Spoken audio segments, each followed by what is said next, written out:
So that team, the St. Louis Cardinals, ended up losing some draft picks, and they had to give them to the Raptors. Or sorry, they had to give that would have been a really funny punishment. that would have been really weird. Oh my goodness gracious.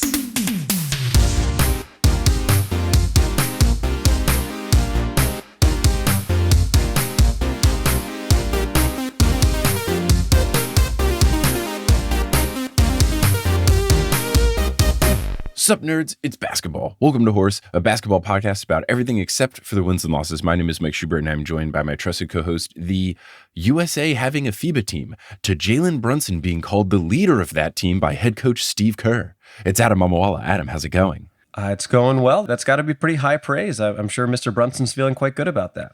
It's pretty cool. I enjoy having Mr. Brunson on the FIBA team. I enjoy Josh Hart being on the FIBA team as well. Seeing some of my beloved New York Knicks play with some other really good players is exciting. And I hope, much like when LeBron and Wade and Bosh all played in the Olympics together, that my boys participate in some very illegal tampering. Let's go, baby. Bring them over. Everyone become a Knick because everyone likes Jalen and Josh. I don't see any reason why that's not possible. And it's one of those things where, like, I guess certain things are considered tampering and certain things aren't. But when you form a bond with someone, or when you get to know people better and become friends with them, like, it's just kind of like organic tampering. Is that a term I could use? It's, just farm to table tampering. Exactly. Yeah. It's all above board. Well, before we get into some more basketball discussions today, let's get prepared for those discussions. And the best place to get prepared for those discussions is the Teal Memorial Locker Room. They just got a bunch of really nice equipment there. All sorts of stuff that you need. Oh, upgrades? Oh, you need exercise stuff. You need nice bath products. That's, something that I don't have access to in my gym now, since I just go to my apartment gym. We don't have like a fancy schmancy locker room. But you ever go to, sometimes those gyms have fancy schmancy locker rooms. You're like, ooh. Yeah, Mr. Former Equinox boy. I'm picking up what you're putting down. It was a short run, and it was literally because I only did it because I was scared of COVID, and it was fun. It was expensive, and it's no longer in my present budget. I'm just glad I got to use that basketball court one time. I miss it. I miss it dearly. Oh, yeah. But alas, I've got outdoor courts near me now, so it's there okay. So we're in the Teal Memorial Locker Room. You know who else is having a great time in the Teal Memorial Locker Room? I would say our patrons, and we have some new ones.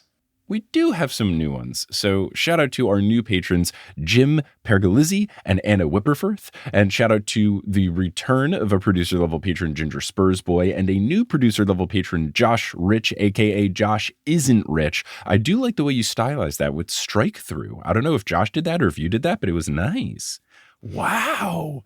Josh did that. I didn't even know it would turn out that way, but I want to give you some context as to where this name comes from, because it was a lot of fun. So Josh sent us a message after they joined, and the message said, "Hey, horse dudes, I was going to say that I'm excited to join the neighborhood, but spelled as a horse's neigh, and it would have been a top tier pun. But then I typed it out and realized that's just the normal spelling of neighborhood, LOL. We still see it, and we respect it, and we applaud it. You guys answered my question on your recent NBQ&A episode, and I thought your call out was hilarious. I'm Josh_is_Rich from IG, and while Rich is just my last name, I thought there isn't really a reason I'm not already supporting the pod on Patreon, so please accept my apologies for not sharing the riches earlier. I thought my patron name should be Josh Isn't Rich, pronounced with significant verbal italics, in order to clarify that I'm not a greedy wealth machine while still poking fun at my name. So there you go. Look, it just proves that bullying works. I guess it does. For anyone that doesn't remember, we said, hey, Josh, if you're rich, you should support the show. As a joke, but hey, it did work. Josh, that's very cool. Thank you very much. We really appreciate that. Yes. That is funny and fantastic. And if you are actually in a financial situation where you can't support, please drop your pledge. Yes, no, do not ever feel pressured to continue to support. But Josh also said, I tried to come up with some play on Josh Richardson's name, something along the lines of not Josh Richards' son. But I think I like the first one better. Anyway, love the show. Been a listener for years. Josh, thank you so much for your patronage and for allowing us to playfully bully you into contributing. Yes. Now, shout out to all of our producer level patrons as well. Polly Burge, Kendra Hadley, Salvatore Testa, Trust the Process, Siobhan Ellsbury, Dunga Jason Taco Falls, Bang, Bang, Roast Beef Debris, How About Them World Champion, Denver Steam Nuggets, Anna Reed, Steph Curry, Triples, baby. Baby, bang. Hi, Trish, Nicole Arsenault, Stubby Borman Gets Paid, Jason Derulo, Mr. Bubbles Plays Ball, Naked Rachel, Sidney Crosby is a Vampire, and now Ginger Spurs Boy and Josh Isn't Rich. Nice. Mm-hmm. I also did learn from Kelly and I sending out a bunch of messages via Patreon this week because we were finally getting around to sending out jerseys and stickers and the physical rewards that some of our patrons get. We learned from Naked Rachel that apparently Naked Rachel's children cheer in excitement every time we say Naked Rachel on Oh my gosh, the that's show. very They cute. go, yay! So that makes me very, very happy that somewhere in the world, small humans are going hype because we've said a thing on a That podcast. is very cute. But you know what else makes me happy? Whoa, you did the transition this time. I sure Our did. podcast episode getting sponsored. Yeah, tell us about it. Our sponsor this episode is Shaker and Spoon. If you want a celebration of sorts and you want to make it a boozy celebration, you should sign up for Shaker and Spoon. It is a delivery kit service that sends you a box for all the fixins to make some mixins. And by mixins, I mean mixed drinks. All you got to do is supply the liquor. They give you the instructions and all the ingredients to make 3 different cocktails that all use that liquor, 4 servings of each, and you get to learn how to make some cool stuff. I've done it in the past with a couple of different liquors, and it's really fun because I have no idea what I'm doing bartender-wise, so to learn from them is cool. They send you all the stuff. You learn about new ingredients that you didn't even know could go into drinks, and as a horse listener, you can get $20 off your first box if you go to shakerandspoon.com/horse. That's shakerandspoon.com/horse. You'll get $20 off your first box. It's about 50% off, which is pretty sweet, and you can have some sort of fancy event. Maybe you're celebrating your name being read on a podcast and you want to make a whole gala of it, and everyone will think you're super fancy, but really, you kind of took the easier route if you sign up for Shaker and Spoon today. Hell yeah. Now, before we get into the rest of the episode, we'll take a break here for some ad reads that are inserted locally. Some of them will be read by us. Others of them aren't. The ones that aren't read by us are those locally inserted ones. You might hear them in your country's native language if you live abroad.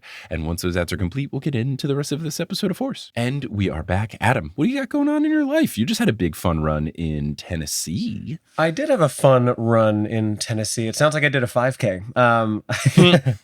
Yeah, so I was in Nashville on Thursday. I was at a club in Chattanooga on Friday and Saturday. One of our horse listeners, Annabelle, came out to one of the shows. So shout out to Annabelle for making the journey. I think from Atlanta, which is like 2 hours. So I really appreciate you coming out to the show and supporting. Other stuff that I have coming up, I guess the big ones are I'm headlining Zanies in Chicago on Tuesday, September 19th. I would love for you all to come out to that. It's just one show, so please do make it out if you can. The weekend before, I'm going to be visiting my sister in the St. Petersburg, Tampa area in Florida. I'm working on potentially setting up a show down there one night, but that is TBD. And then otherwise, I've been looking at my calendar. I do think it's pretty likely that I can join you in both Philly and New York. So that's another thing to look forward to. I think that's, what is that, the 22nd and 23rd of October? Do I have that right? 21st and 22nd, Okay, there you a go. Saturday and then a Sunday. Cool. But yeah, other than that, continuing to book stuff out for the coming months and probably early next year. But all of that you can find at Adam Mamawala on social media, at adammamawala.com. And then one other piece of big information that I haven't even started promoting yet, the TV show that I was the lead in, Undercover Comic, it is now available on Tubi,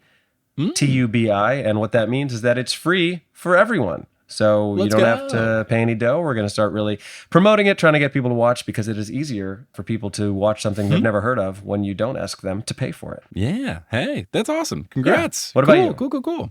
Yeah. So you mentioned those shows. I've got a show before then, September 28th in Vienna, Virginia. So the DC metropolitan area. Already sold a bunch of tickets there. So it's going to be a really fun show. And then, yeah, in the end of October, doing 2 TNA shows back to back, Philly and then New York. And yes, the plan is to have Adam come through, do like a little set at the beginning to open up the show. And then me, Adam, and another guest. I believe in Philly, it would be Johnny Frolickstein. And then in New York, I think it's going to be Sequoia Simone. We're going to be talking about the first Percy Jackson movie, which is Apparently a really, really bad film.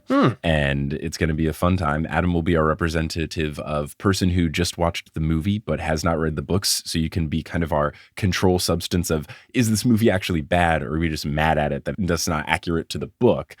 And then it'll be a really fun discussion. And you could come to both shows, just get those Northeast regional tickets and just kind of, go back and forth. And I think it'll be a real fun time. So you can get tickets to that and see the other things that we've got going on. I have shows in Texas coming up in December, but tickets aren't live yet.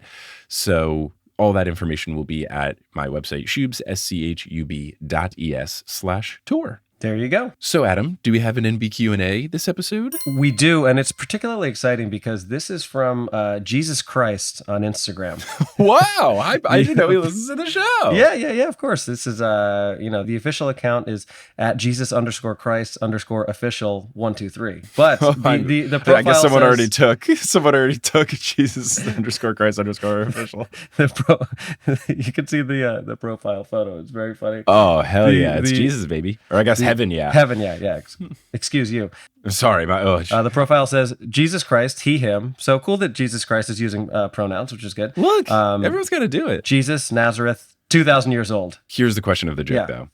For the he, him, is it the automatic Instagram thing, or did he type it into his bio? I think it's the automatic Instagram thing, but it would be so much funnier otherwise. Well, if he typed it in, the funniest joke there would be if it was he, him with a capital H each time, because if you read the Bible, when you talk about God or Jesus and you say he or him, they capitalize the H no matter where it is in the sentence. That's true. So as a Catholic schoolboy, that's a little tiny grammar joke that would have sent me over the moon.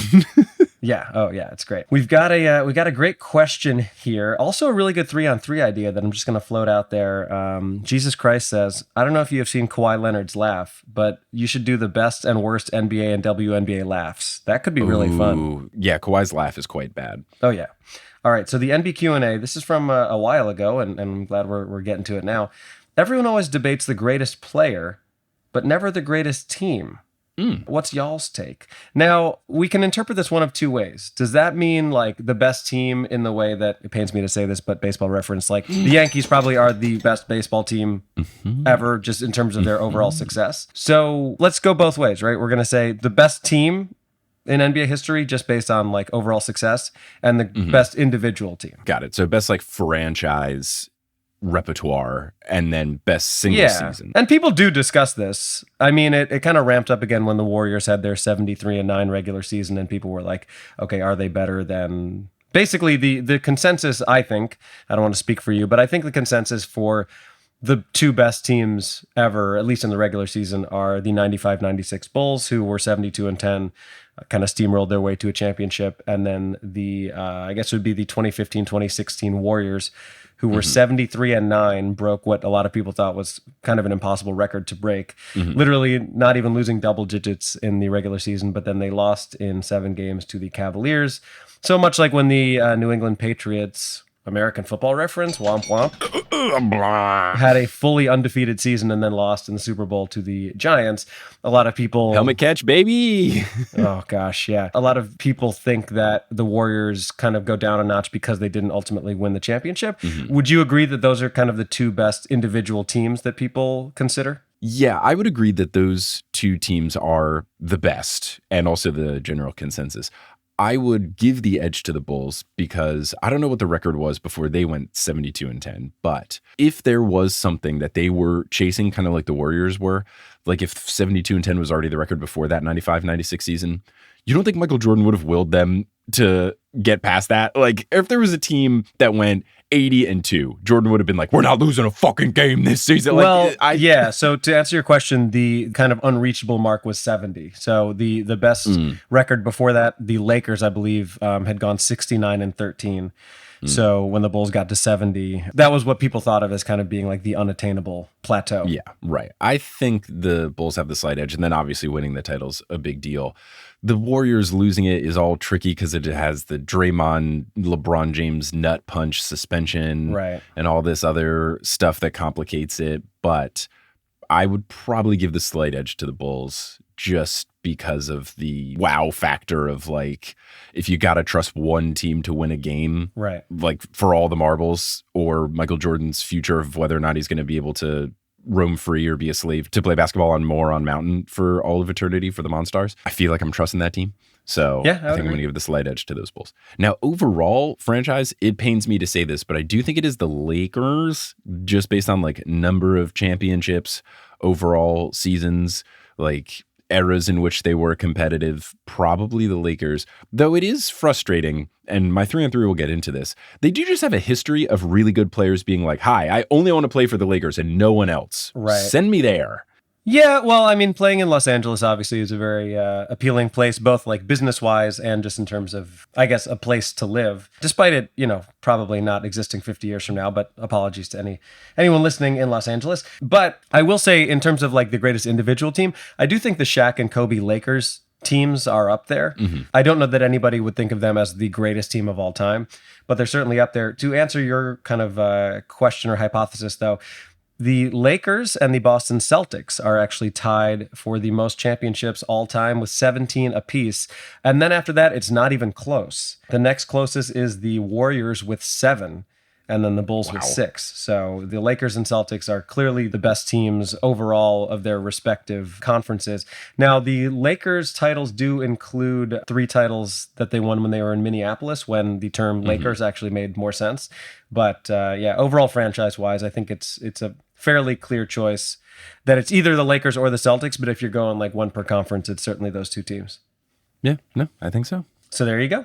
There you go. Asked and answered. And now we can get into full court press. Get it? Like the news? I do. So there are 2 bits of news that I wanted to discuss. First, there was a disgruntled NBA social media employee or a former social media employee that took to the NBA's Facebook page.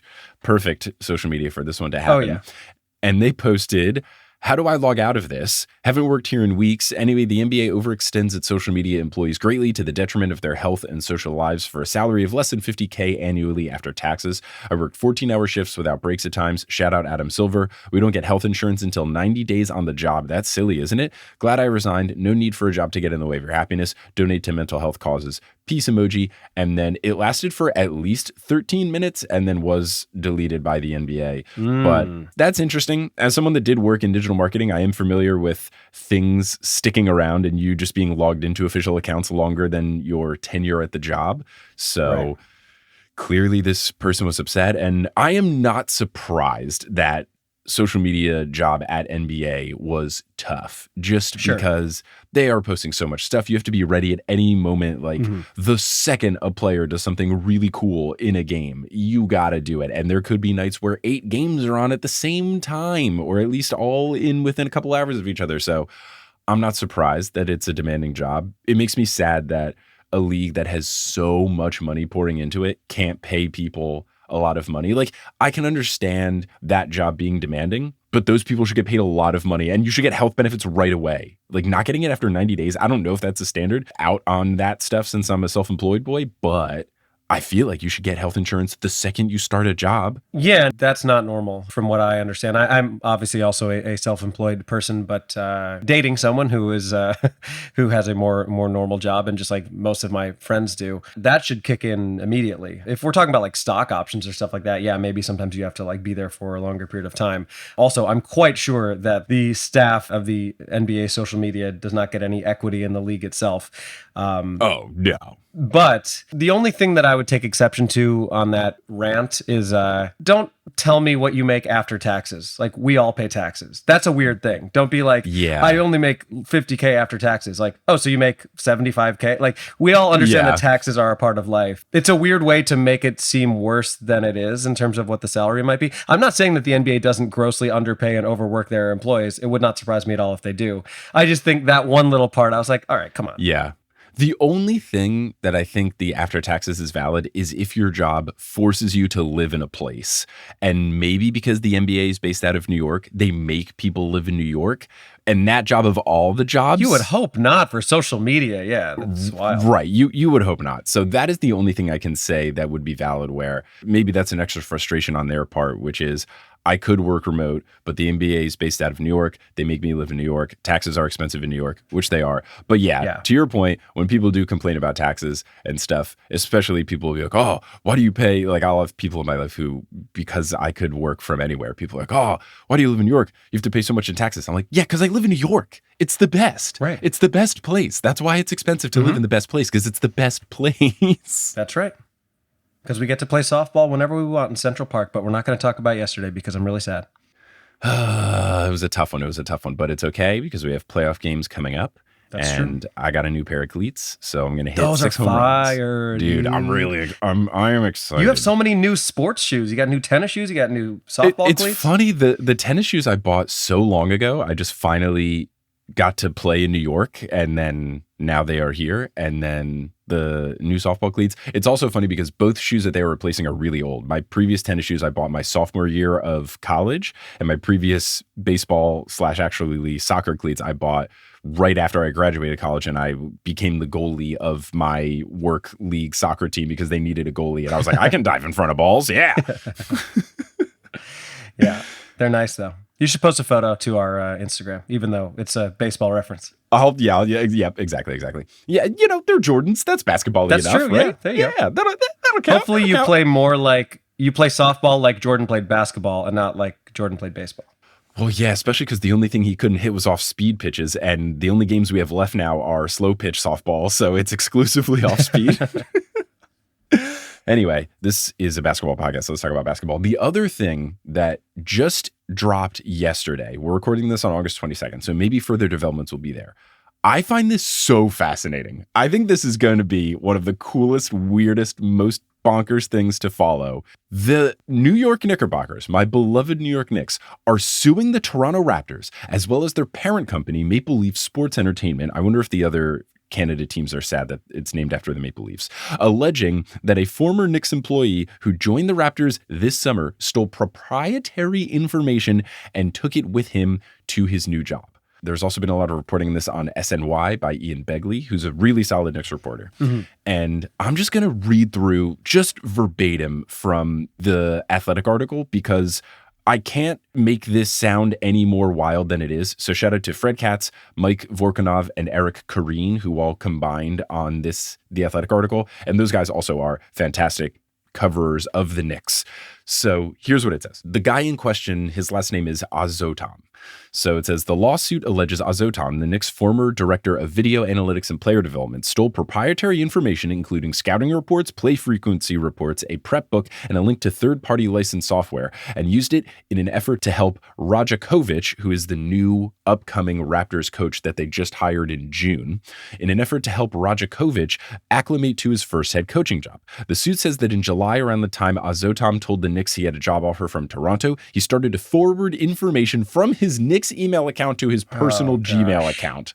The lawsuit, which the Knicks filed Monday, names 14 defendants, the Raptors, as well as MLSE, their parent company, new Raptors head coach Dr. Rajakovic, Raptors player development coach Noah Lewis, 10 unnamed John Does, and the aforementioned former Knicks employee Ikechukwu Azotam, who the lawsuit says took a job with Toronto this month.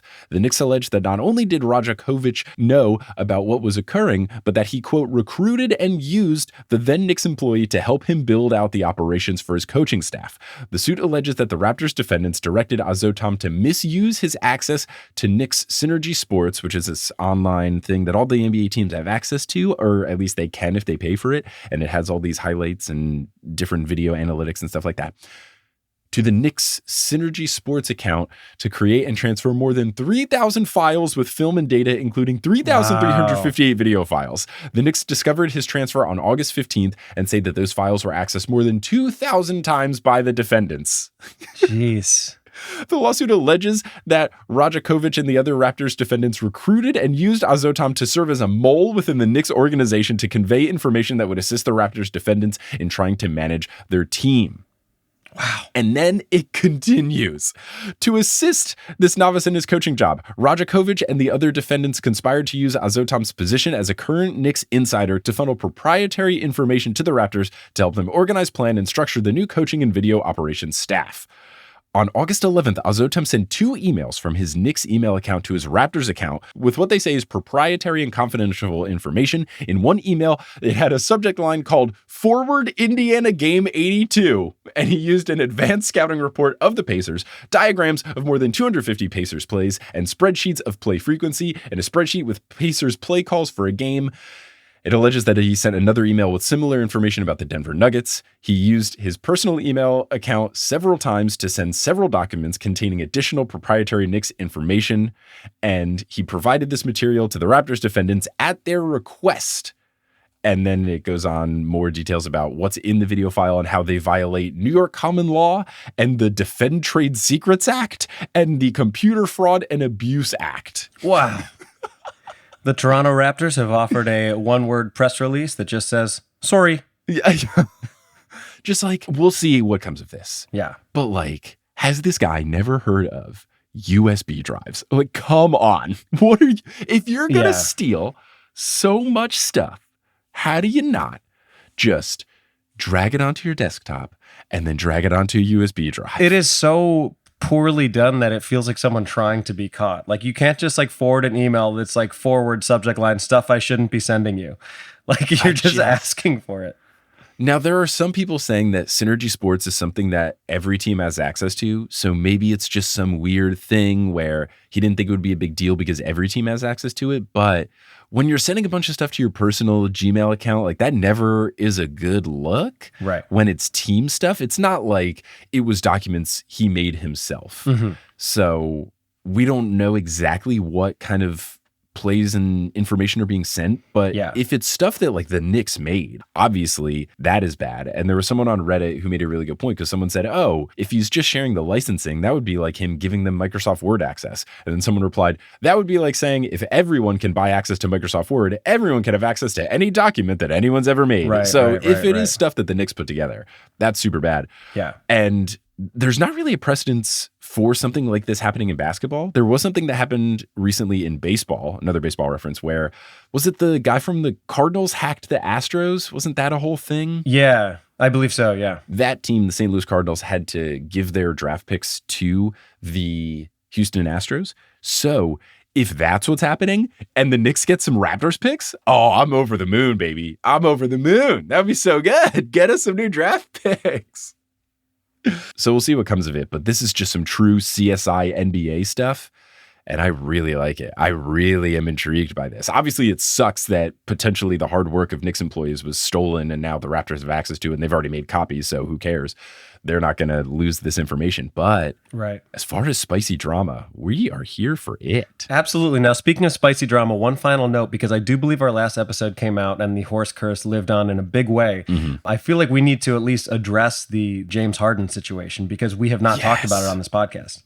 No, we've not. We have posted something to Patreon because I recorded the day it happened, just a voice memo of like, hey, I want to get my feelings out there immediately. But yeah, the James Harden and Philadelphia 76ers situation is getting gross and uncomfortable. And uncomfortable is the words of James Harden's sources, not mine.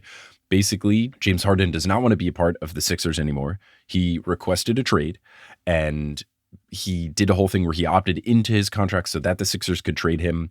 They didn't end up finding a trade that they wanted, whether that was no teams really wanted anything or they just knew that they didn't really have to offer much and they're not trying to put a lot on the table right now. For whatever reason, the Sixers didn't find a trade that they found palatable. So now they've decided we're not going to trade him, or at least they're saying that, maybe to get teams to offer more.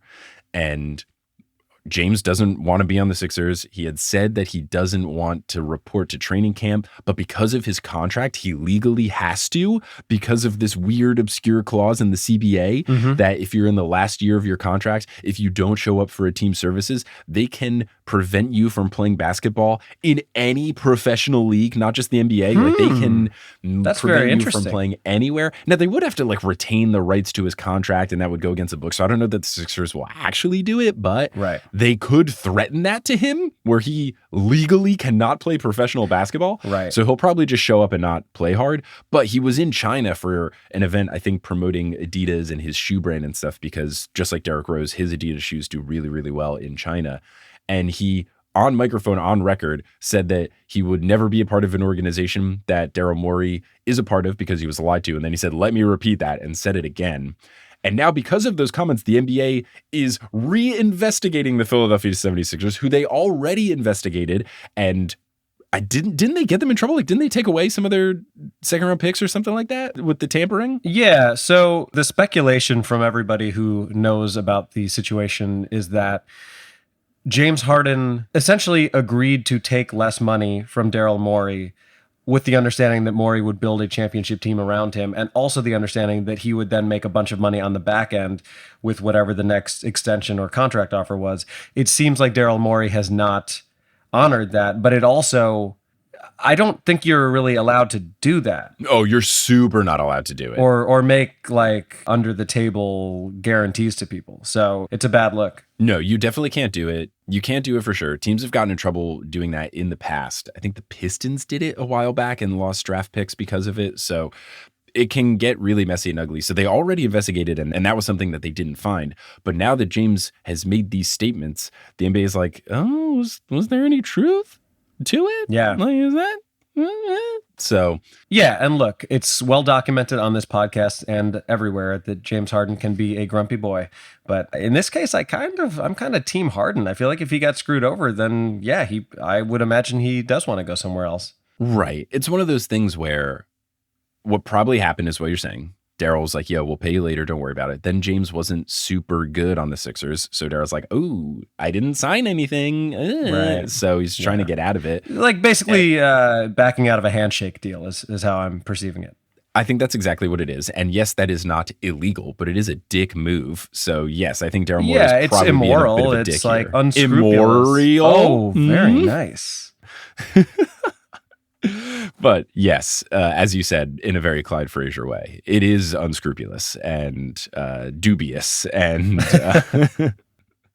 and ludicrous. But yeah, I feel bad for James, but it is one of those things where, like, I don't know, it's just like the weird nature of contracts and stuff in the NBA where it's like you can look at it certain ways and think that James is being the problem, where it's like, well, you did opt into a contract to play for the Sixers, and now you don't want to be on the Sixers. But it's like, yes, but he did that because of the financial incentives. So yeah, it's tough, but I think it's a situation where, like, there's fault on both sides. But in this particular instance, I am siding with James because it does kind of seem like he got screwed over by the Sixers. But then other things like, I don't know, behind the scenes stuff, whatever is not working out. Maybe it is just down to the money. But like, Joel Embiid did win the MVP last year. So like, how do you not want to just be on the MVP's team? I don't get that. That's weird. But I think it's probably just down for the money, and he feels like he was wronged. It feels like this is a not basketball reasons decision by James. And that I can see being valid because I don't know, it's weird working conditions to be an NBA player where you can get traded and don't really have say over your personal life. Like, that's something we haven't had to ever deal with. So it's just strange, and we'll see how messy it gets. But it feels like Ben Simmons round 2, where like it's going to be ugly and uncomfortable and drag out until the trade deadline, and then he'll get traded probably to the Clippers, which is like the only team who's really interested in him. Yeah, all I'm going to say is I cannot imagine being confident enough to buy a James Harden jersey, whatever team he goes to. That is a fool's errand. No, don't do that. Don't do that. Now, before we move on to here, that actually happened. I did get a notification that one of our followers on Twitter, Sarah, just tweeted that they did purchase the Shaq cookbook. And I think some other people have purchased it. Oh, yeah. We better be getting a little kickback here. I hope we do. But not only did Sarah get the cookbook, but Sarah tweeted, getting amped to make a Shaquille O'Neal. Oh, I mean, that's pretty good. Now I'm mad that the book is not called Shaquille O'Neal's. Like, come on. Come on. Damn, that's really good. It's really good. It's really good. Okay, what's up with your that actually happened? Well, Mike, it's August in New York City, which means that it is hot. But did you know that 20 years ago this month, New York City was so hot that there was a blackout throughout the entire city? Oh, no, I did not know about this. Yeah, it was very dramatic. It's something that people talk about a lot. I wasn't living here, obviously. At that time, I was in New Jersey. I was still in high school. They depict it also in the musical and film In the Heights. I'm not trying to be a pedant here, but is this the same thing as the brownout? I feel like I've heard my dad talk about the brownout in New York City before. I don't know. Okay. I mean, it's possible that it's something that's happened multiple times, but I don't think so. But okay. I also don't know. he just tells the tale of one time he had to go into New York to get our friend Josh's dad, Chris Pacifico, had to basically pick him up because his car was on one of those things where they like raise up the car on like a little car elevator. And because power was dead, he couldn't get in his car. So my dad drove to New York to pick up Chris and drive him back to Jersey. I think all of those garages like that, every time a car goes up on one of those lifts, they should just play like 5 seconds of that Josh Groban song. You raise me up. That was good. Just every time. That was a good impression. Thank you so much. I appreciate it. Thank you. Anyway, there was a blackout 20 years ago, but did you know that this blackout deprived us of one of the greatest pickup basketball games ever? That never happened. Whoa, a weird flip. That never happened. Now, I want to start by shouting out loyal horse listener and friend of mine, Freddie Lopez, who, by the way, coined the term horse heads. Okay. But Freddie sent me an article about this incident a couple weeks ago on the 20-year anniversary of it. So let's paint the picture here. It's August of 2003, the summer between my sophomore and junior year of high school. What was Mike Schubert doing in the summer of 2003? He was getting ready for 6th grade. Ooh, it's a big time of transition. Yeah. I feel like that was a point in time where I was really getting into travel baseball, was like really ramping up. I guess school's getting harder now that you're getting into 6th grade.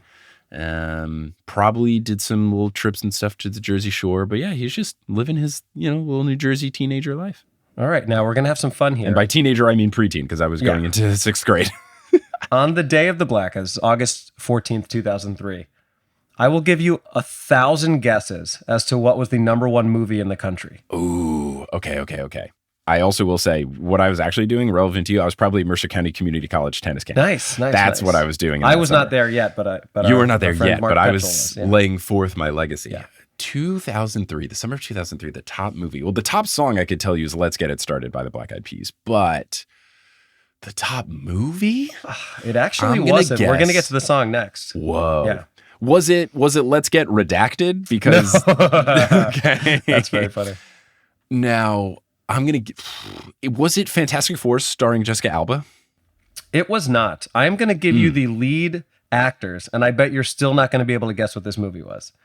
The lead actors were Samuel L. Jackson, Colin Farrell, and Jeremy Renner. Lucky number 11. It was a movie called SWAT, which I assume was about SWAT teams. Okay. I've never seen it. I bet it was bad. Never heard of it. But it was the #1 movie in the country at this time. There we go. Now, the #1 song in this country on this date, it was not Let's Get Redacted, but it was a song that you probably saw performed in person within the last month of your life. In the last month of my life. It wasn't, I did just see Carly Rae Jepsen, and it did change my life. It was certainly not Carly Rae Jepsen, who was probably a child.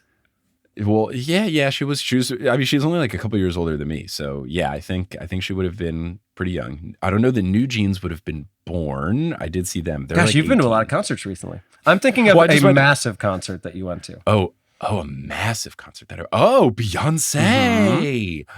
Beyonce. Okay. Is it Crazy in Love? It is. Oh, good. Yes. Good. That's way better than Let's Get Redacted. Yes, absolutely. So just giving you some context of what was going on at the time. Also, fun fact, gallon of gas, $1.59. Sounds pretty good. As a New Yorker, it's so funny. Whenever people complain about gas prices, I'm like, I don't know, man. Like the whole time when like all the like Ukraine, Russia, some people, gas is like $6 a gallon. But like, I don't fucking know, man. I'm just Subway's $2.75. Exactly. Well, now it's $2.90. They did just $2.90. I'm so fucking pissed. I'm so fucking pissed off. The MTA doing this whole thing. We need more money. Give less money to the goddamn police, Eric Adams. I don't give a shit. We have 7,000 cops out there. Fuck that. By 7,000, I probably mean 800 million. Keep the fare lower. I don't. Talk your shit. I've never seen you angry. So I've just. We pay more money to the cops than like large countries do to their entire military. It's so stupid. Give all of our money to libraries, teachers, and public transit. I'm actually surprised that they didn't just make the jump to $3. Like, it's funny that they went from $2.75 to $2.90. They're like, just rip off the Band-Aid. Just start charging us $5 a ride. What are we doing? So disappointing. All right. Anyway, let's not get too sidetracked here. So, That's what was going on in the country. New York City was a sweltering 91 degrees that day, but the heat would not deter the crowds gathering at the famous Rucker Park in Harlem for what was to be a showdown of epic proportions. Just for some context, Rucker Park, we've talked about it before. It's one of the most famous public basketball courts in the world. It is like a 10-minute walk from where I'm sitting right now. I've actually not been over there. I need to just go there and watch some of these like summer league games because they're notorious for having like basically like pro-am games is probably the best way to describe it, is people who played in college or sometimes even professionally who are playing in these games. And it's a place that like Julius Erving used to go play back in the day, and Kevin Durant's been there, Kobe Bryant's been there. So very famous place. Now, at the time, the aforementioned Jay-Z and Fat Joe were both at the top of their games in the early 2000s, and a beef between the two of them had been growing. And if there's anything you all know about beefs, it's that we here at Horse love beefs. Now, famously, rap beefs have ended violently and tragically in some cases, but in this particular instance, for reasons that are not entirely clear, Jay-Z and Fat Joe decided to squash their beef on the basketball court, Space Jam style. Oh my goodness. I have never seen either of these people play basketball, but I don't know. I mean, Fat Joe, Lean Back was his big song, maybe his really good post game. Jay-Z. Fat Joe actually does reference his basketball game in a song. He says, "I've got a wicked jump shot, but let's be real. Ain't nobody gonna give a fat redacted a deal." Okay. There you I have go. no idea, Jay-Z. I don't think he's ever really rapped about his basketball prowess to my knowledge. No. I know there's probably a song where he did because he has so many out there, but I would watch his game. I believe the best rapper / hooper is Master P, who actually played Master like P. in the G League or whatever it was called back then, the CBA. And then J. Cole, very good basketball player. Yes. They are pretty solid. Pretty solid. Yeah. I guess if you count Damian Lillard as a rapper, That's fair. Yeah, that's fair. he would be pretty good too, but I think he's more of a hooper. Also, honorable mention to really bad person, Chris Brown, very good basketball player. And person who I like, Lil Dicky, surprisingly good hooper. Oh, Yeah. Interesting. So, both being shrewd businessmen as well, Jay-Z and Fat Joe used the game to promote their respective shoe lines. Debuting earlier in 2003, Jay-Z's introductory signature shoe, the S. Carter, was priced at $150 a pair, which is a lot. That's a lot back yeah. then. And early editions of the sneaker even included a CD with snippets of the Black Album months before its release. Side note, Black Album is in my top 5 rap albums of all time. Absolutely unbelievable album. Now, in any case, the shoe was selling well, but Jay-Z wanted to keep the momentum going. At the same time, Fat Joe was on the verge of being the first artist to have a collaboration with Jordan Brand. Now, obviously, a lot of people have that now. Drake has a deal with Jordan Brand. A lot of other very famous entertainers do. But ironically, it was a different rap beef that would prevent that deal from actually materializing. According to Fat Joe, he had met with Jordan himself like 6 times and they were planning to move forward. But in Fat Joe's words, quote, "That's when my 50 Cent beef was really, really on. We had went at it at the MTV VMA Awards show. From Michael Jordan's mouth himself, he was like, I want to do it, but you know, I'm not into the rap beef and all these problems and this and that. That was it. That's where he backed out of it." There you go. This is just an example. Don't let arguments get in the way of business opportunities. In any case, Jay-Z and Fat Joe settled on a date for their one-time basketball tournament at Rucker Park, August 14th, 2003. Initially, the game featured top-tier NBA players, including Jermaine O'Neal, Zach Randolph, and Sean Marion. Then there was Then there was Steven Jackson and Stephon Marbury. Jay-Z then recruited Lamar Odom, Kenyon Martin, and teenage phenom Sebastian Telfair. Wow. An incredibly highly touted prospect and a New York legend. But things really got serious when Jay-Z announced during an interview on BET's 106 in Park that he had convinced LeBron James, who was about to play his first NBA season, to play in the game for his team. Fat Joe countered by adding Carmelo Anthony to join his squad. And remember, this is the summer that LeBron was drafted first overall, Carmelo third, Chris Bosh fourth, and Dwayne Wade fifth. We will not speak of Darko Milicic, although now I have. Now, as if that wasn't already wild enough, Fat Joe then recruited Yao Ming to play on his squad. Apparently, Allen Iverson and Mike Bibby had also agreed to play in the championship game for Fat Joe's squad as well. But not to be outdone, Jay-Z saw Fat Joe's Yao and raised him a friggin' Shaq daddy. Oh my God. That's right. This is like better Shaq than himself. an all-star game. I know, it's ridiculous. So Shaq agreed to play, and I'll post the clip to it. But according to Shaq, and this is a direct Shaq quote, quote, Jay-Z sent the plane, and I came up because they said Fat Joe had Yao Ming. Fat Joe's my guy, but when they say they want to bring Yao Ming up to the city, I got to come shut that down. And then in closing, he says, all day, every day, baby, Diesel Dog Mafia. Amazing. Possibly the greatest quote of all time. Meanwhile, why does he hate Yao so much? Oh, he doesn't hate Yao. I think he just wants to, put on and show that he's the best. They got a big man. Yeah. I got to be the big man. Yeah. I told Kobe, I told Phil. So meanwhile, Fat Joe was talking shit to LeBron, telling him, quote, you play against little white kids in high school. You ain't going to do nothing out here. I mean, he is not incorrect. No, but still. Yeah. No, with the power of hindsight, pretty bold. Yeah, but if there was ever a saying time that. right before LeBron has ever joined the NBA is probably the only time you want to maybe... It's the last time. Yeah, the last time he could be opportunity to beatable. have. When all of the recruiting was said and done, the projected starting lineups were as follows. Playing for Fat Joe's squad, Allen Iverson, Stephon Marbury, Carmelo Anthony, Jermaine O'Neal, and Yao Ming. That's a squad. Playing for Jay-Z's squad, Sebastian Telfair, Jamal Crawford, Lamar Odom, Shaq, and LeBron. I mean, that the Shaq and LeBron, like the first three don't pack as much of a punch, but Shaq and LeBron on your team, man. Yeah. So the game was scheduled for the evening of August 14th. According to reports, Jay-Z went by the courts at 2 p.m. and there were already approximately 10,000 people gathered. Not there. Enough. That's not enough. Yeah, I agree. And I have no way of substantiating that claim, but I believe it, honestly. Yeah. However, at 4:11 p.m., New York City went dark. The situation was pretty dire, honestly. Firefighters had to rescue thousands of people stranded in elevators. Thousands more were stranded underground after the entire New York City subway system lost power. In a lot of cases, passengers had to inch their way through the tunnels in near total darkness. Like, as people who live in New York, you can imagine how disgusting that would be to walk your way through a subway tunnel. And also remember, this is long before everybody had a flashlight with them via their smartphones. Roughly 400 trains ended up stranded that night. Some commuters slept in the street. It was pretty bad. Meanwhile, up in Harlem, where the basketball game was to take place, players sat on buses waiting for the lights to come back on. They never did, and the game never took place. Everybody left. Everybody went back to their respective cities and homes. Power was restored in most of the city after a little over 24 hours. In some cases, it took up to 4 days. But by then, the opportunity was gone. The game had been scheduled for a Thursday night. Jay-Z was heading out of town the next morning, win or lose. The lights at Rucker finally did come back on the next day, but it was too late. The players and crowds had left, and all that remained was speculation about what might have been. As time has gone on, the lore of this game has continued to grow. As legend has it, Tracy McGrady was going to be there, Amari Stoudemire was going to play, Chris Webber was there. In a lot of cases, it sounded like people were going to show up to, quote unquote, sit on the side and watch in street clothes, and then dramatically change into basketball clothes to play.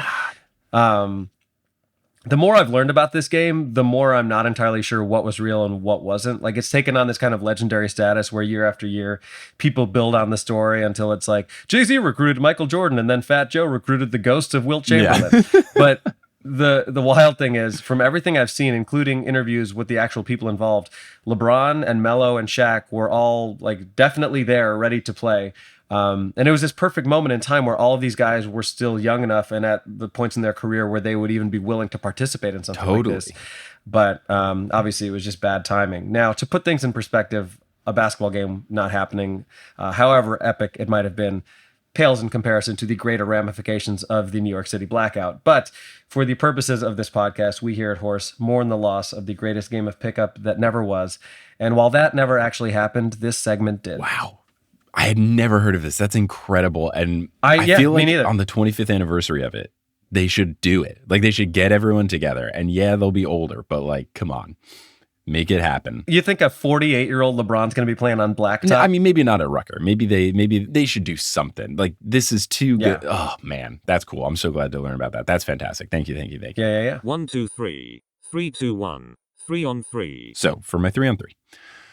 We've got a situation going on right now in the league, multiple people in this situation where you have players on teams that they don't want to be on. Got James Harden and the Sixers, got Damian Lillard and the Portland Trailblazers. So what I put together for my 3 on 3 are the 3 longest trade requests that eventually were fulfilled and the 3 shortest trade requests that were eventually fulfilled. Just quickest turnaround from I would not like to be on this team to, oh, look, I'm on a new team now. The longest and the shortest version of that. So I'll start with the long ones because they just involve people being grumpy and then eventually getting traded away. But the short ones get interesting. So our third longest one is Anthony Davis, went from February 2019 to June 2019. So right before the 2019 NBA trade deadline, Anthony Davis tells the Pelicans that he wants to be traded. He's not going to sign any sort of extension, which this is a courteous thing. It's basically the, hello, if you would like to trade me this year, you can get some value for me rather than me leave for nothing. So this is actually like semi a nice thing that he did in theory, but then it eventually pretty quickly turned into not a nice thing because his agent, Rich Paul, put out a statement, basically told every other team, because he only had a year and a half left on his deal at this point, told every other team, don't trade for me because if you do, I'm not going to re-sign with your team.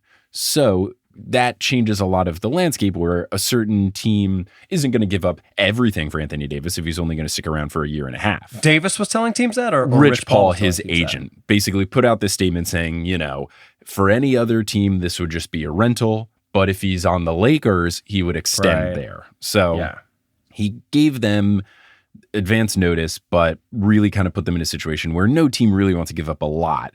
And then the Pelicans are, trying to find other teams, not just the Lakers, because then the Lakers don't have to offer a lot. The Celtics deal was getting close, but then I think Anthony Davis's dad put out a statement of like, he doesn't want to play in Boston. So it just kind of dragged out to where it seemed like, okay, he wasn't going to go to any other team except for the Lakers. This was at the trade deadline of 2019.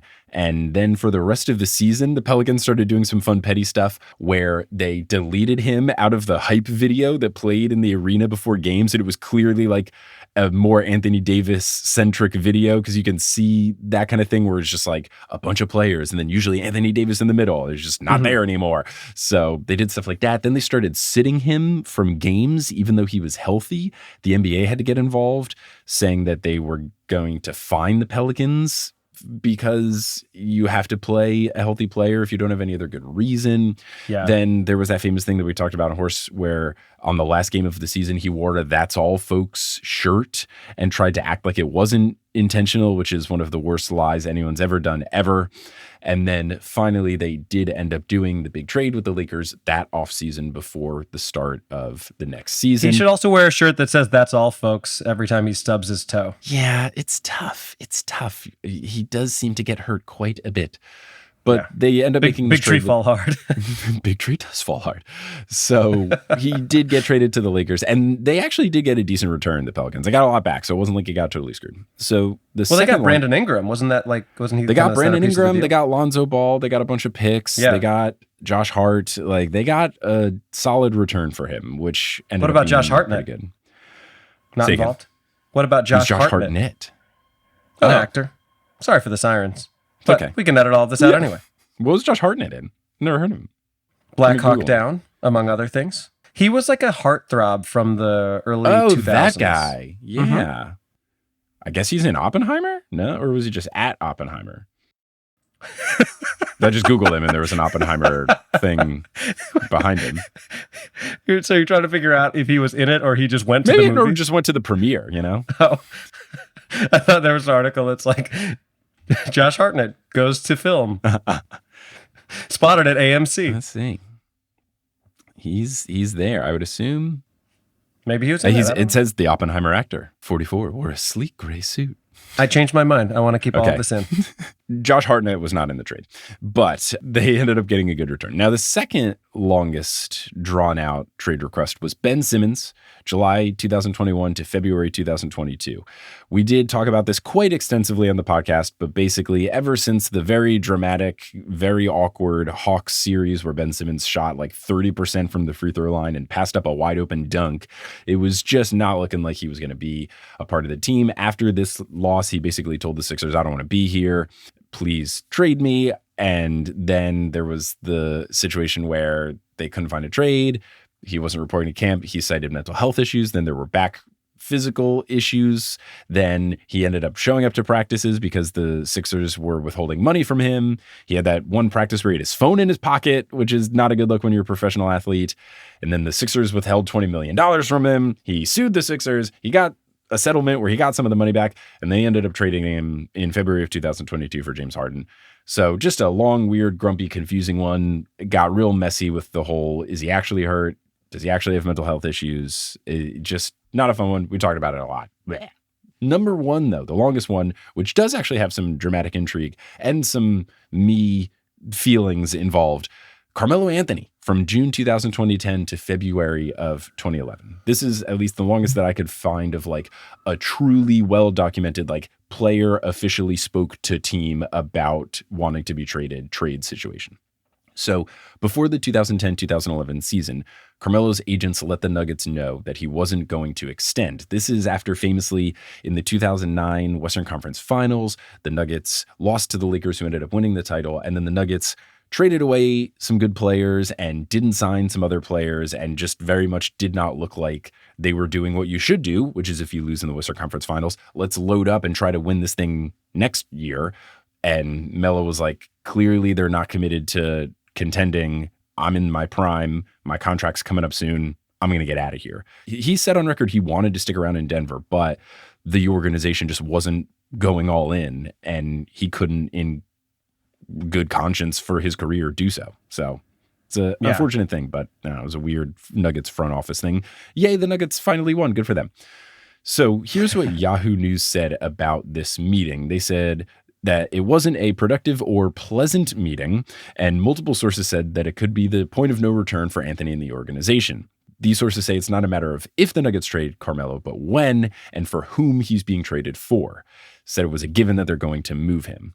Now, to make things even more awkward, the owners of the Nuggets, Stan Kroenke and Josh Kroenke, attended Carmelo Anthony's wedding that summer, which was in New York City, and they sat through wedding toasts made about Anthony playing for the Knicks by Carmelo Anthony's brother and Chris Paul. Yeah, that's tough. Yeah. That's tough. I believe Carmelo Anthony's wife shares a name with a Teletubby. La la, haha, indeed. So then they had to hear these talks. The reception spiraled into an evening of Chris Paul and Anthony's brother making toasts about a future partnership for Anthony and Paul in New York with the Knicks. I did learn over the course of this research that Chris Paul wanted to go to the Knicks in the CP3 trade, and then it didn't work out. It made me really sad. I also learned that Kareem Abdul-Jabbar, when he forced his way out of Milwaukee, wanted to go to the Knicks, but they had all these other circumstances where they couldn't, and then he ended up in the Lakers. Just, What do you mean when you say the CP3 the trade? Chris Paul, the one that you talked about in episode 76 of Horse, the like CP3 to the Lakers. How did you know that off the top of your head, just immediately, what episode number that was? Oh, because I looked it up last night to make sure that we did talk about it on the podcast. Oh, okay. I was going to be like, are you Rain Man? No, he will come up in one of the shorter ones. Okay, gotcha. So I was doing some research. Is that a short joke? No, but he is short. Comparatively, he's like 6 feet tall, but that's Interesting. Tiny little baby boy in the NBA. Gotcha. So Melo wanted out. He gave them the advance notice, basically saying like, look, I'm not going to sign the extension. This is my last year here. If you want to trade me, trade me. And weirdly, by Melo being more professional about it, he did screw himself over a little bit, because it kind of made things where teams actually had to put up good things to try to trade him. You'll see some players do this now when they want to go to a particular place. They may get very public, because then the team they're going to doesn't really have to give up a lot. So then when that player gets traded to that team, Right. they're better. But you're screwing the place you're leaving. Yes. So Carmelo did this like the nicest way you possibly could. Gave them a lot of notice. Didn't say, I got to play for the Knicks. Denied any report about him wanting to go to the Knicks, even though that was where he wanted to go first and foremost. He basically kept it open to where the Bulls, the Nets, the Rockets, and the Knicks were all making offers, and it all seemed legitimate. Carmelo was very professional, didn't make any public statements about wanting out. Everything that was done with the team was through his agents. He stayed quiet about it, and that allowed these teams to have like a true bidding war. And the Knicks had to trade up a good amount of stuff to eventually get Carmelo Anthony. So he really wanted to keep it professional, which he did. And I'm glad that people don't really like paint Carmelo in a bad light for forcing the trade out. I think generally people who are in the know understand like he did this the best way you could. And the Nuggets got a bunch in return. And now you'll see years later, they were set up to be a very successful franchise because they had good players and picks from the Knicks trade. They got a player whose name was very fun to say after he made a shot. Danilo Gallinari. Yeah, him not being on the Knicks, that was sad. It was fun. It was fun when he was on the team. Very fun to have big Italian boy on the Knicks. So let's now get into the short ones because they are fun and wild. So the third... As no woman said ever, let's now get into the short ones. Oh my gosh. I'm kidding. Hey, we love it. We love it. We love a short king on this show. We're just joking around. That wasn't a penis joke. That was a height joke. Just to be clear. I thought it was a penis joke. It can be both. Oh, God. Or neither. So the third shortest one is from Eric Bledsoe. Do you remember that I don't want to be here tweet from Eric Bledsoe? So this was one of the funniest things. I remember this going down. This is October 22nd, 2017, a tweet that is still up on Eric Bledsoe's Twitter account. It is not deleted. You can still look at this tweet. He tweeted, "I don't want to be here. Don't spelled capital D, no apostrophe. So I don't want to be here." Tweets that with no other context. Here's the context. The Phoenix Suns, who had been quite bad for the past 3 years, and Eric Bledsoe had been traded to that team from the Clippers, they just lost their third game of the season, 130-88, which is a lot of points. And the Suns even fired Coach Earl Watson after 3 games for their pitiful performance. Suns were in a really, really bad situation in the late 2010s. So he tweets that out. And according to general manager Ryan McDonough, Eric Bledsoe told the team that this tweet was referring to him not wanting to be at a hair salon he was currently at, which is also one of the worst lies I've ever heard. And about this, Ryan McDonough said, quote, "I didn't believe that to be true." No, neither did He went anyone. on to say, he won't be with us going forward. So then 16 days later, they trade him. And he was no longer with the team. I don't want to be here. It was so funny. It's so funny. And I've never heard of somebody scapegoating and a I want to barber. know more. Was he getting his hair done and it was taking long? Was a friend of his or his significant other? Like, was someone getting their hair done and it was taking too long? Or his kids? I don't know if he had kids at the time. Like, were kids getting a haircut and it was taking, like, I don't know what it, I need to know more about the lie. Sometimes I feel like tweeting, "I don't want to be here," just about Twitter itself. It does just keep getting worse and worse. And yet, here we are. And yet we remain. And yet we remain. At horse_hoops on X. Every time people send me a link to a tweet now, and instead of it saying twitter.com/a bunch of letters and stuff, when it's x.com, I do have to reread it like 3 times because it looks like a scam thing. Because with just being a 1-letter URL, it looks like a fake website. I wonder if it was hard to get x.com. It must have existed. It's one of the only like smart business decisions he's ever made is he just like got in on a domain before it was really expensive. That guy sucks at business. The only good thing about Twitter being just burned alive in front of our eyes is it proves this guy's not smart. He's no idea what he's doing. Anyway, number 2 shortest is Chris Paul. Now, we've talked about the famous CP3 to the Laker trade that got nixed for basketball reasons on episode 76. Nixed. Pun not intended. Damn it. I didn't know he wanted to go to the Knicks until I was doing this research, and I should stop doing 3-on-3s about trades because turns out there are a lot of people who do want to go to the Knicks and then they don't get traded there. So this is an interesting one. It is the second shortest one, no matter how you look at the CP3 trade, because first, when the first trade happened, the one where they did trade him to the Lakers and then it got vetoed by the NBA because the NBA owned the Hornets, which is a wild situation. That was 7 days after he put in his formal trade request. Then that got undone. And then he was getting traded to the Clippers, which eventually did come to fruition. 11 days was the first time that they had a trade in place with the Clippers. But then that one also got vetoed by the NBA until 2 days later when they changed a couple of the terms. And then he did actually get traded to the Clippers. So no matter how you look at it, 7 days the first time, 11 days the second time, or 13 days the last time, it is the second shortest turnaround that I could find of player wanting out to getting traded. Yeah. And if you want to learn more about this trade, just listen to Adams That Actually Happened in episode 76 of Horse. And now for the number 1 shortest trade. Are you familiar with the Robert Horry towel throw to Danny Ainge trade? So Robert Horry is a player who played in the 90s and the 2000s. Big Shot Bob is his nickname. Yeah. Was it Bob or Rob? I thought it was Big Shot Bob. Either way. So he hit some big shots. He did hit some big shots, giving his nickname of Big Shot Bob, multiple-time champion. He was on a couple of different teams, but there was a time where he was on the Houston Rockets, and the Rockets had a little bit of a playoff rivalry just from being good in the Western Conference with the Phoenix Suns, which is where Danny Ainge was playing. And Danny Ainge is a notoriously dirty player, just like cheap shots, really just like think Patrick Beverley. That's kind of who Danny Ainge was, except just a more punchable face. I don't know. Like Danny Ainge just like, I don't know. Something about his hair, his white guy facial expressions, doing wrong things and then doing the what I do wrong. I don't know. Super frustrating dude. A lot of people hated him. Robert Horry was one of those players. He about this said, quote, I hated Danny Ainge. I'm not even going to lie. This is in a podcast years later talking about this situation. We just beat them so many times when he was in Phoenix and I was with the Rockets. Mario Elie is one of my good friends. And in one of the playoff games, Danny Ainge took the ball out. Danny Ainge was a pitcher. He hit Mario in the face with the ball on purpose. The next game we played, we lost that game because all we tried to do was hurt him, Robert Horry. Danny Ainge did admit that it was a dick move to just chuck a basketball at Mario Elie because he was upset. And it's a not good look if you watch the play that we can link on the episode page at horsehoops.com. I do love that they lost the game because the whole time they were just trying to beat the crap out of Danny Ainge.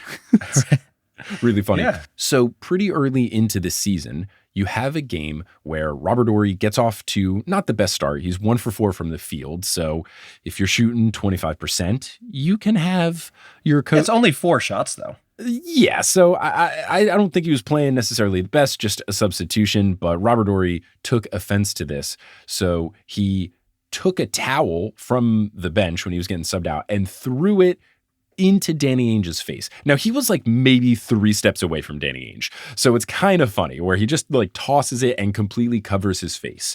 Now, about this later on, this is years later again, Robert Horry was doing like a Twitter Q&A and someone asked him about the towel throw at Danny Ainge's face. Do you regret not throwing a bigger towel? Or he quote tweets this and says, no, just wish there was a brick in it with 2 laughing emojis. Wow.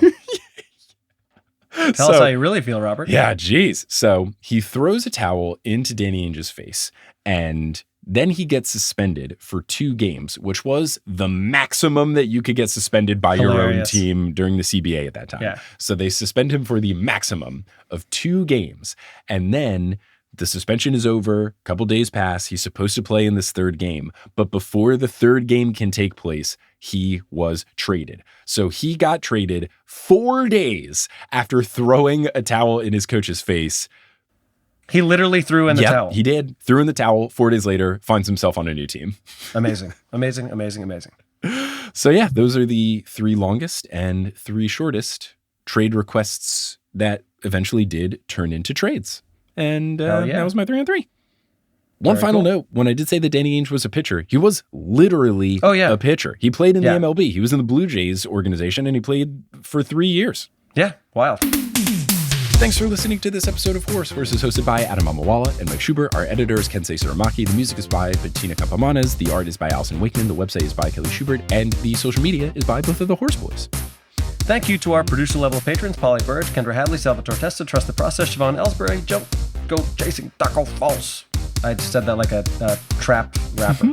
Bang, bang! Roast beef debris. How about them world champion Denver Steamed Nuggets? Anna Reed, Steph Curry, triples, baby! Bang! Hi, Trish, Nicole, Arsenal, Subby Boardman gets paid, Chase Underulo, Mr. Bubbles plays ball, Naked Rachel, Sidney Crosby is a vampire, Ginger Spurs Boy, and Josh isn't rich. Follow us on Instagram and Facebook at Horse Hoops and on Twitter at Horse_Hoops. Horse Hoops was the towel guy for the Robert Horry Danny Ainge situation, and really shouldn't have left that towel so close to an angry Robert Horry. Should have known better. Yeah. Go to our website, horsehoops.com, for links to some of the fun stuff we talked about today, including that very towel incident and an interview of Shaq referring to the Diesel Dog Mafia. Yes, the Diesel Dog Mafia. Of course. Respect. And if you want to support the Horse Boys, like a lot of our new patrons are doing, you can do so at patreon.com/horsehoops to get access to a whole bunch of content, get access to physical merchandise, which Kelly and I have been mailing out this whole week, jerseys, stickers, notes, where we compliment you and thank you. All fun stuff there. You can also go to horsehoops.com/merch to get Sup Nerds, It's Basketball t-shirts or digital merchandise as well. And to close out this episode, we're going to say something on the count of 3, put our hands in the middle.